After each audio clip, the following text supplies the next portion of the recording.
Часть первая. Матвей толкнул двери и шагнул через порог. «Разрешите?» Розовощекий, с маленькими глазками майора оторвал взгляд от листа бумаги, в котором делал какие-то пометки, и удивленно-растерянно посмотрел на вошедшего. Нельзя сказать, что он не узнал этого светловолосого, с серыми глазами и волевым подбородком мужчину. Но уж очень хотелось показать, что кроме того, как отвечать на вопросы посетителей, у него по горло другой, более важной работы. И что расписание приемных дней – это вынужденная мера. Не будь команды сверху, и ловил бы сейчас его этот гражданин в коридорах отдела или по пути на стоянку. Кораблев, бесцветные брови съехались на середине лба, и майор замер в ожидании ответа. Он самый кивнул Матвей. Могли бы позвонить. Полицейский отодвинул от себя лист бумаги и, надув щеки, с шумом выпустил воздух. «Вам отказано. Можно узнать, в чем причина?» – расстроенным голосом спросил Матвей. Майор некоторое время глядел на Кораблева, словно размышляя, стоит или нет тратить свое драгоценное время на этого человека, потом развел руками. «Я не уполномочен давать подобные объяснения». Матвей вышел на улицу. После разговора с сотрудником АЛРР солнечный апрельский день был уже не так ярок. Не вызывали восторга аромат наконец наступившей весны, звук капели и радостное щебетание воробьев.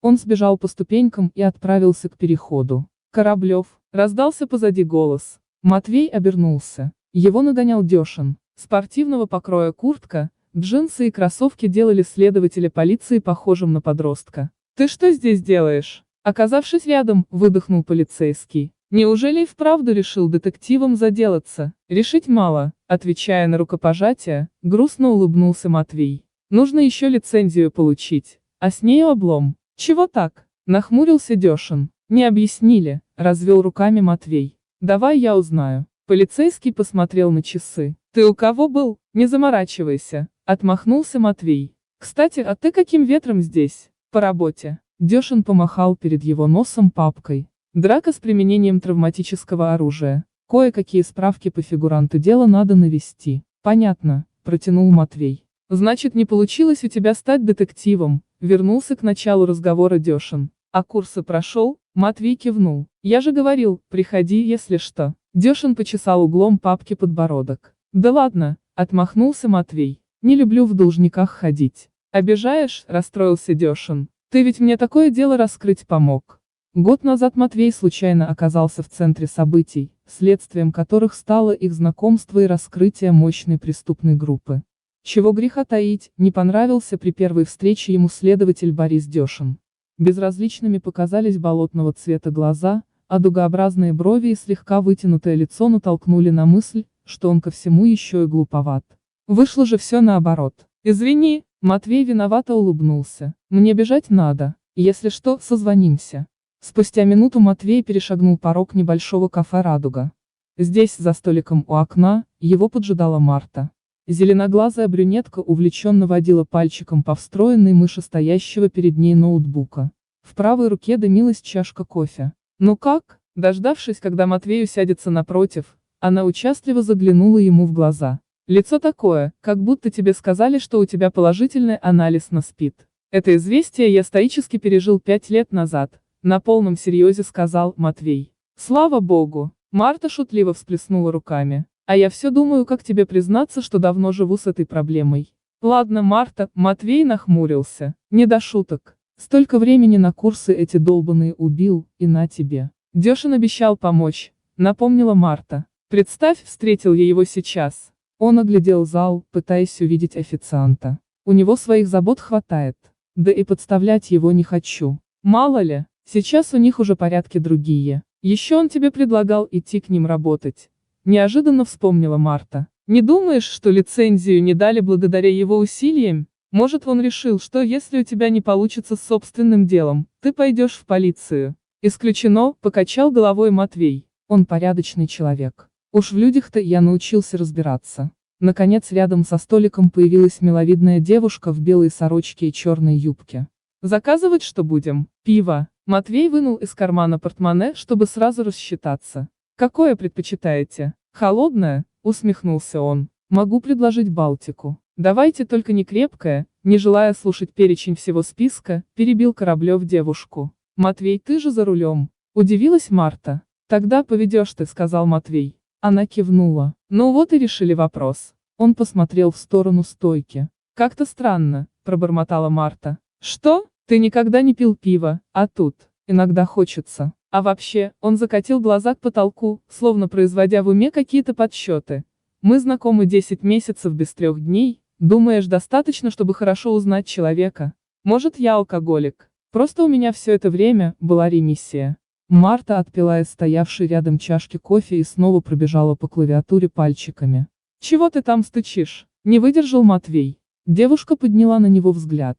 Дала объявление. «Какое?» Мы уже обсуждали этот вопрос. Марта развернула ноутбук к Кораблеву. Ответственный, целеустремленный, смышленый молодой мужчина ищет интересную работу. Можно с риском для жизни, конфиденциальность гарантирую. Прочитал он и посмотрел на собеседницу. И где ты это уже разместила? На сайте ищу работу, пытаясь по лицу Матвея угадать, правильно или нет она поступила, ответила Марта. А что, не надо было? Не знаю, пожал он плечами. Где-то я слышал, что таким образом киллеры ищут работодателя. Брось, отмахнулась девушка. Удали, тихо попросил Матвей. Как скажешь. Марта повела плечиком и снова застучала по клавишам. «Уберите руки», — раздался сзади возмущенный голос официантки. Матвей обернулся. Девушка с подносом, на котором стоял предназначенный для него бокал с пивом, пыталась обойти коротко стриженного парня с серьгой в левом ухе. «Ну ты чё?» — слащаво улыбаясь, протянул парень. «Я сейчас охрану вызову». Пытаясь прошмыгнуть мимо него, пригрозила девушка. Парень расставил руки и снова преградил ей путь. «Поговорить надо. Я на работе». Девушка замотала головой. Схватив ее за локоть, наглец увлек официантку к соседнему столику. Плюхнувшись на стул, он весело подмигнул своим дружкам и посмотрел на девушку снизу вверх. «Работа не волк. Отпусти ее, вялый», — попросил сидевший напротив крепыш с отопыренными ушами. «Отстань, дуля», — поморщился громила, которого назвали вялым, и снова посмотрел снизу вверх на официантку. «Ты чего от меня бегаешь?» «Матвей», — окликнула Марта. «Что?» — Кораблев сел прямо. «Вижу, тебя так и подмывает вступиться за несчастную девушку», — едва слышно сказала Марта. «Не стоит. По-моему, это семейное дело». Матвей откинулся на спинку стула. Между тем события за спиной приобретали все более угрожающий спокойствию заведения оборот. «Вялый», уже более настойчиво позвал Дуля. «Ты долго еще будешь мне голову морочить?» Не обращая внимания на просьбы дружка, спросил девушку Вялый. «Я тебе устала говорить», — быстро зашептала официантка. «Ни за что не вернусь. Отпусти, меня клиенты ждут». «Это которые?» — вскипел Бугай. «Вот эти». Матвей понял, что сейчас Вялый показал на их с Мартой столик рукой. Кораблев придерживался неписаного правила, что лучший бой — это тот, который не состоялся, и обычно старался избегать конфликтов. Но не сегодня. После посещения АЛРР появилось желание выпустить пар. Не хотелось держать обиду внутри. Да и девушка с его пивом уже точно нуждалась в помощи. Матвей встал из-за стола и развернулся. Продолжая удерживать официантку, Вялый перевел на него взгляд. «О, кажется, мы сейчас будем иметь разговор. Позвольте». Матвей неторопливо подошел к официантке, взял с подноса бокал, медленно, словно пробуя на вкус, сделал из него небольшой глоток, потом также медленно вытянул руку и вылил его содержимое на голову Вялого. «Остынь, вот это да!» — раздался возглас. По залу пронесся вздох удивления. Кто-то устремился к выходу, другие к барной стойке для расчета. Вялый пришел в бешенство. Схватившись своими ручищами за край стола, он с грохотом опрокинул его и встал. Матвею хватило доли секунды, чтобы отбросить бокал, выхватить у официантки поднос и выставить его ребром навстречу летящему в голову кулаку. В следующее мгновение рука с подносом отлетела в сторону, слегка развернув Матвея к Вялому боком. Раздался дикий рев. Прижав пораненную кисть руки к груди, Вялый присел, развернулся вокруг своей оси и зажмурился. Открыть глаза сразу у него уже не получилось. Ребром все того же подноса Матвей двинул ему в шею. Не сильно, но довольно резко. Громила повалился на пол. Только сейчас опомнился Дуля. Отбросив в сторону свалившийся на него стол, он выпрямился. Дружок Вялого оказался ниже ростом Матвея и особо не отличался физическими данными. Однако он не был тюфяком. Слегка наклонив голову вперед, Дуля отпрыгнул в сторону, поднял руки на уровень подбородка и сделал вид, будто собирается ударить правой. Но Матвей разгадал замысел противника и в следующий момент отбил летящую в пах ногу, голенью. Не успел Дуля опомниться, как опрокинутый мощным ударом в подбородок, оказался на полу. Третий член команды вялого без лишних разговоров проскользнул вдоль стены, к выходу. Матвей отряхнул руки и огляделся. Сидевшие в зале завороженно испуганно наблюдали за ним. «Спасибо за внимание», — проговорил Матвей и развернулся к Марте. «Нам пора». Провождаемые восхищенными взглядами немногочисленных посетителей, они прошли к выходу. Низкое, свинцовое небо нависло над окружавшими аэродром джунглями и, казалось, спрессовало своей тяжестью горячий и влажный воздух.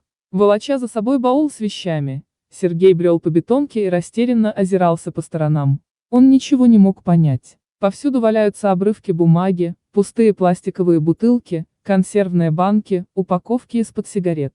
Между стыками плит торчат стрелы бамбука и трава. Рядом с покосившейся караульной вышкой чернеет остов вертолета Ми-8, и ни души. Недоумение сменилось ужасом: а где все? Он развернулся спиной вперед и посмотрел на здание аэропорта, провожающее его взглядом чернеющих темнотой провалов окон. С надстройки, в которой располагался диспетчерский пункт, снесло крышу. Торчащие вверх искореженные балки и невысокая стена по периметру теперь напоминали олиповатую корону, венчающую серое здание. Сергей встал, развернулся вокруг своей оси и рухнул на колени. «Неужели улетели без меня? Но как, когда я же вышел вслед за Титовым?» Сзади послышался шум. Он обернулся. Леденящий в жилах кровь ужас сковал мышцы. Прямо на него надвигалась огромная толпа конголезцев. Причем не в привычной одежде, а в набедренных повязках, какие он видел у совсем уж диких племен пигмеев. Вокруг глаз и рта белые круги, особенно зловеще смотревшиеся на черной коже. Но самое страшное было не это. На острые концы палок, которые несли четверо аборигенов, были насажены головы второго пилота, Изотова, штурмана, Шибанова, радиста, Панова и борттехника Титова. Когда конголезцы подошли так близко, что Сергей почувствовал запах немытых тел и тяжелое, возбужденное дыхание, голова Изотова неожиданно открыла глаза. «Ну и кому теперь нужны твои деньги?» Зажмурившись, Сергей закричал. «Серега, очнись!» «Ты чего?» — донесся откуда-то сверху возглас. Но он, не открывая глаз, продолжал кричать до тех пор, пока кто-то не залепил ему по щеке ладонью. «С какой стати всего за ночь заросла травой взлетка?» — спросил сам себя Сергей. И как может отделенная от туловища голова говорить? «Это всего лишь сон или бред?» — облегченно подумал он. «Ты зачем его так?» — раздался голос Изотова. «А как по-другому?» — пробурчал Шибанов. Сергей очнулся на узкой деревянной кровати, вокруг которой стоял целый и невредимый экипаж.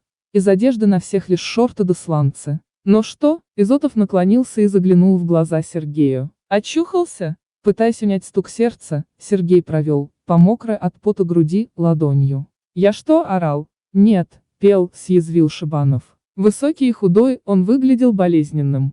Кожа отливала желтизной. На коричневой от загара лысине отчетливей проступили пигментные пятна. «Да уж», — Сергей схватил состоящий рядом с кроватью тумбочки пластиковую бутылку из-под сока, сделал несколько глотков теплой воды. Остатки вылил на голову. «Меня чуть кондрашка не хватило», — проворчал Шибанов и забросил на плечо полотенце. «Нервишки, лечить пора», — улыбнулся Изотов. «Это точно», — согласился Шибанов. «И не только командиру. Я первый в душ». «Рома», — встрепенулся Титов. «Ты только недолго». «Ладно», — бросил Шибанов и хлопнул дверью. Сергей свесил с кровати ноги, нащупал на полу тапки, вставил в них ноги и медленно поднялся. Тело ныло, словно всю ночь копал яму, а не спал. И так здесь начинался каждый новый день. Все, за исключением балагура и весельчака Петрухи Изотова, чувствовали себя первые часы после сна разбитыми. «Ничего не поделаешь, как говорится, не климат». «Что приснилось?» — участливо спросил Изотов. Некоторое время Сергей смотрел на него, размышляя, стоит или нет рассказать увиденное. «Не надо до замены еще один полет, мало ли», — подумал он и развел руками. «Не помню. Оно так всегда», — кивнул Изотов. Организм защитную функцию включил и, чтобы тебя лишний раз не травмировать, стер все воспоминания. «Главное, чтобы он не стер что-нибудь лишнее», — заметил Титов. «Ага», — хохотнул Изотов. «Сейчас Серега в самолет сядет, а что делать, не вспомнит. Скажешь тоже». Сергея начало злить, что сегодня друзья слишком много уделяют внимания его персоне. Изотов провел по черным, волнистым волосам рукой и посмотрел на Титова. «Может, сегодня подстрижешь?» «Может, подстригу». Титов сел на кровать. Сергей подошел к окну. Размытые противомоскитной сеткой зеленые перья небольших пальм, венчающие голые стволы, казались нарисованными на фоне бордового неба. Не облачко, но так будет лишь до обеда. Во второй половине дня наползут тучи, и вновь начнется ливень. В этой стране не нужен прогноз погоды. И так все ясно, в сезон дождей она одна, в сухой – другая. Сейчас подходил к концу малый дождливый период. Длится он с января по март. Больше 6 месяцев они живут в Африке, а кажется, что целую вечность. Как и полагается, на экипаж выделили небольшой коттедж, построенный в 5 минутах езды от аэропорта. По соседству еще 3 похожих. В 2 живут украинские и белорусские экипажи. Один пустой. Вокруг забор из колючей проволоки. С севера на въезде – шлагбаум, у которого дежурят 2 военных. Крохотный уголок славянской культуры. Других нет. Кроме пилотов из стран бывшего Союза, здесь вряд ли кого еще можно встретить. Пройдя жесткий курс выживания у себя на родине, только они могут работать в стране непрекращающихся переворотов, каннибализма, СПИДа, жары и тропических ливней за $3000 в месяц. В Европе и США летчик получает от 8 до 10 тысяч. И условия не сравнить. А уж о технике и говорить нечего. Самолеты в Африке уже давно свой ресурс выработали. Еще час и снова марево, отвлек от размышлений Изотов, падая на кровать.